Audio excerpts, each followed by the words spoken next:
ಓಂ ನಮಃ ಶಿವಾಯ.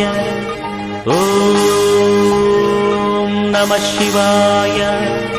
ಪೂರ್ವಜರಾತ್ಮಕ್ಕೆ ಶಾಂತಿಯ ನೀಡಲು ಗಂಗೆಯ ಧರೆಗೆ ಕರೆತರಲು ತಪಸ್ಸನು ಮಾಡಿದ ಭಗೀರಥ.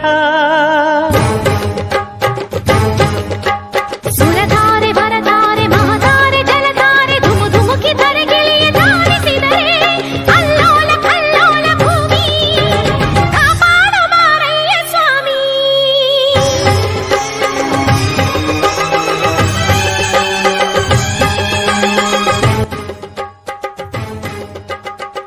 ಶ್ರೀ ಮಹಾತಪಸ್ವಿ ಫೌಂಡೇಶನ್ ಯೂಟ್ಯೂಬ್ ಚಾನೆಲ್ಗೆ ಸ್ವಾಗತ. ನಮ್ಮ ಸಂಸ್ಥೆಗೆ ನಿಮ್ಮ ಬೆಂಬಲವಿರಲಿ. ಆತ್ಮೀಯ ಬಂಧುಗಳೇ, ಇಡೀ ವಿಶ್ವವು ಈ ಪಂಚಭೂತಗಳಿಂದ ಆವೃತವಾಗಿದೆ. ಈ ಪಂಚಭೂತಗಳಲ್ಲೇ ಪ್ರಮುಖವಾದದ್ದು ಜಲ, ಅಂದರೆ ನೀರು. ಈ ಲೋಕದಲ್ಲಿರುವಂತಹ ಎಲ್ಲ ಚರಾಚರ ಜೀವಿಗಳಿಗೂ ಕೂಡ ನೀರಿನ ಅವಶ್ಯಕತೆ ಇದೆ. ನೀರು ಇಲ್ಲದೆ ಈ ಭೂಮಿಯಲ್ಲಿ ಯಾವ ಜೀವಿಯೂ ಕೂಡ ಬದುಕಲು ಸಾಧ್ಯವಿಲ್ಲ. ಕೇವಲ ಜೀವಿಸಲು ಮಾತ್ರ ಅಲ್ಲದೆ ಅನೇಕ ಪೂಜೆ ಪುನಸ್ಕಾರ, ಕಾರ್ಖಾನೆಗಳು, ದಿನ ಬಳಕೆಯ ವಸ್ತುಗಳ ತಯಾರಿ, ಹೀಗೆ ಪಟ್ಟಿ ಮಾಡುತ್ತಾ ಹೋದ್ರೆ ಪಟ್ಟಿ ಮುಗಿಯುವುದೇ ಇಲ್ಲ. ಎಲ್ಲ ಅವಶ್ಯಕತೆಗಳಿಗೂ ಕೂಡ ಜಲ ಪ್ರಮುಖವಾದದ್ದು. ಇಂತಹ ಜಲವನ್ನ ನಾವು ಭಾರತ ದೇಶದಲ್ಲಿ ಕೇವಲ ಒಂದು ನೀರು ಎಂದು ನೋಡದೆ ಅದಕ್ಕೆ ದೈವಿ ಸ್ಥಾನವನ್ನ ಕೊಟ್ಟು ಅತ್ಯಂತ ಗೌರವದಿಂದ ಕಾಣ್ತೀವಿ. ಅದನ್ನ ತೀರ್ಥ ಎಂತಲೂ ಕರಿತೀವಿ. ಹಾಗೂ ಅಂತಹ ತೀರ್ಥವನ್ನ ಸ್ಪರ್ಶಿಸಿದರೆ ಸಾಕು ಪುಣ್ಯ ಬರುತ್ತೆ ಎಂದು ನಂಬ್ತೀವಿ, ಭಾವಿಸ್ತೀವಿ. ಆದರೆ ಒಂದು ನೆನಪಿರಲಿ, ಎಲ್ಲ ನದಿಗಳಿಗೂ ಎಲ್ಲ ಜಲಕ್ಕೂ ಈ ದೈವಿ ಸ್ಥಾನವಿಲ್ಲ. ಕೇವಲ ಕೆಲವು ನದಿಗಳಿಗೆ ಮಾತ್ರ ಅಗ್ರಸ್ಥಾನವನ್ನು ನೀಡಿ ಗೌರವಿಸಲಾಗಿದೆ. ಆತ್ಮೀಯರೇ, ಸಾಯುವ ಸಮಯದಲ್ಲಿ ಕೇವಲ 2 ಹನಿ ತೀರ್ಥವನ್ನ ಬಾಯಿಗೆ ಹಾಕಿದರೆ ಮೋಕ್ಷ ಲಭಿಸುತ್ತದೆ ಎಂದು ನಂಬಲಾಗುತ್ತದೆಯೋ, ಹಾಗೂ ಭಾರತೀಯ ಜನರ ಹೃದಯ ರೇಖೆ ಎಂದು ಕರೀತಾರೋ, ಮೋಕ್ಷ ಮುಕ್ತಿಯನ್ನ ನೀಡುವ ಸ್ಥಳವೆಂದು ಹೇಳಲಾಗುತ್ತದೆಯೋ, ದೇವಾನು ದೇವತೆಗಳೇ ಒಂದು ಕ್ಷಣ ಆ ನದಿಯಲ್ಲಿ ಮಿಂದು ಪುನೀತರಾಗಬೇಕು ಎಂದು ತುದಿ ಗಾಲಿನಲ್ಲಿ ನಿಂತು ಕಾಯ್ತಾರೋ, ಆ ನದಿಯನ್ನ ದೇವ ನದಿ ಅಂತ, ಪಾಪ ನಾಶಿನಿ ಅಂತಲೂ, ಜಾಹ್ನವಿ ತೀರ್ಥ ಎಂತಲೂ, ಹಾಗೂ ದರ್ಶನ ಮಾತ್ರಂ ಪಾಪನಾಶಂ ಎನ್ನುವಂತಹ ವೇದ ಪುರಾಣಗಳ ಸೂಕ್ತದಲ್ಲಿ ಉಲ್ಲೇಖವಾಗಿರುವಂತಹ ಆ ಪುಣ್ಯ ನದಿಯೇ, ಪರಮ ಪವಿತ್ರ ನದಿಯೇ ಗಂಗಾ ನದಿ, ಅಂದರೆ ಗಂಗಾ ಮಾತಾ. ಹಿಮಾಲಯದ ಗಂಗೋತ್ರಿಯಲ್ಲಿ ಹುಟ್ಟಿ ಸುಮಾರು 2500 ಕಿಲೋಮೀಟರ್ಗಳವರೆಗೂ ಕೂಡ ಹರಿದು ಬಂದು ಕಾಶಿ ನಗರಿಯಲ್ಲಿ ಮೈ ತುಂಬಿ ಹರಿಯುತ್ತಿರುವ ನದಿಯೇ ಗಂಗಾ ನದಿ. ಇಳಿದು ಬಾ ತಾಯಿ, ಇಳಿದು ಬಾ ಹರನ ಜಡೆಯಿಂದ, ಹರಿಯ ಅಡಿಯಿಂದ, ಋಷಿಯ ತೊಡೆಯಿಂದ ನುಸುಳಿಬಾ, ದೇವ ದೇವರನ್ನು ತಣಿಸಿ ಬಾ, ದಿಗ್ದಿಗಂತದಲ್ಲಿ ಹಣಿಸಿ ಬಾ, ಚರಾಚರಗಳಿಗೆ ಉಣಿಸಿ ಬಾ. ನಿನಗೆ ಪೊಡ ಮಾಡುವೆ ನಿನ್ನ ನುಡು ತೊಡುವೆ, ಏಕೆ ಎಡೆ ತಡೆವೆ ಸುರಿದು ಬಾ, ಸ್ವರ್ಗ ತೊರೆದು ಬಾ, ಬಯಲ ಜರೆದು ಬಾ, ನೆಲದಿ ಹರಿದು ಬಾ,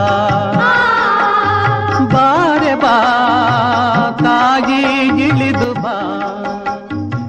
ಕೇವಲ ಆಧ್ಯಾತ್ಮಿಕವಾಗಿ ಮಾತ್ರ ಈ ನದಿ ಪವಿತ್ರವಾಗಿರದೆ ವೈಜ್ಞಾನಿಕವಾಗಿಯೂ ಕೂಡ ಈ ನದಿ ಪವಿತ್ರ ಅಂತ ಕರೆಸಿಕೊಳ್ಳುತ್ತೆ. ಅದೆಷ್ಟೋ ದೇಶ ವಿದೇಶಗಳಿಂದ ಬಂದಂತಹ ವಿಜ್ಞಾನಿಗಳು ಗಂಗಾ ನದಿಯ ಬಗ್ಗೆ ಅನೇಕ ವರ್ಷಗಳ ಕಾಲ ಸಂಶೋಧನೆಯನ್ನ ನಡೆಸಿ, ಪ್ರಯೋಗವನ್ನ ನಡೆಸಿ ಬೆಕ್ಕಸ ಬೆರಗಾಗಿ ಶರಣಾಗತಿಯಾಗಿದ್ದಾರೆ.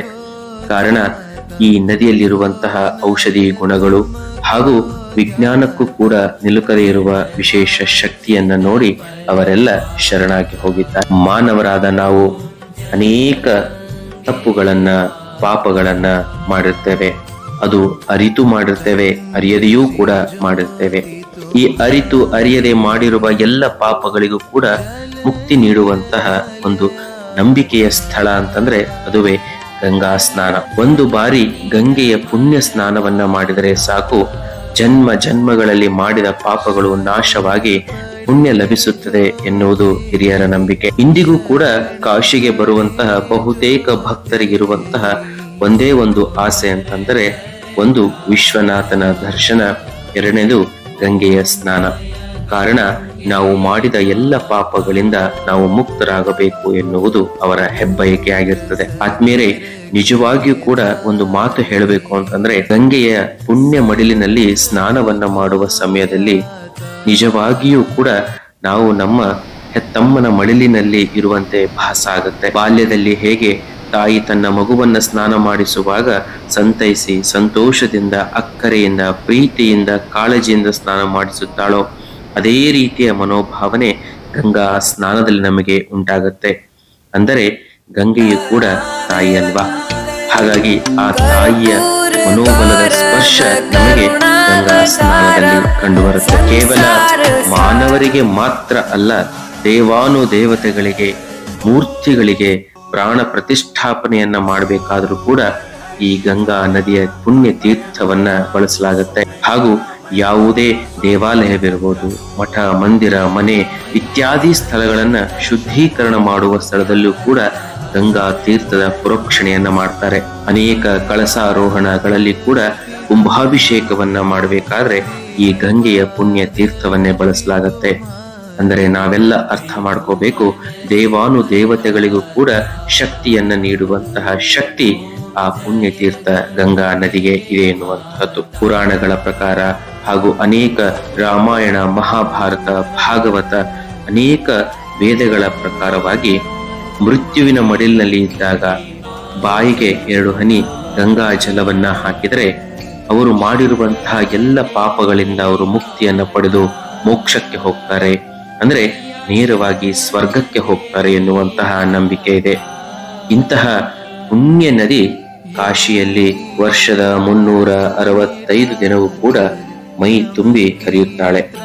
ಬಂದಂತಹ ಭಕ್ತರಿಗೆ ಪಾಪವನ್ನ ನಿವಾರಿಸುತ್ತಾ, ಅವರ ಕರ್ಮಗಳನ್ನ ಕಳೆಯುತ್ತಾ, ಬಂದವರನ್ನೆಲ್ಲರನ್ನು ಕೂಡ ಪುನೀತರನ್ನಾಗಿಸುತ್ತಾಳೆ. ಹಾಗಾದರೆ ನೀವೆಲ್ಲ ಕಾಶಿಗೆ ಬಂದಾಗ ಗಂಗಾ ಸ್ನಾನವನ್ನ ಮಾಡುವುದನ್ನ ಮರಿಬೇಡಿ.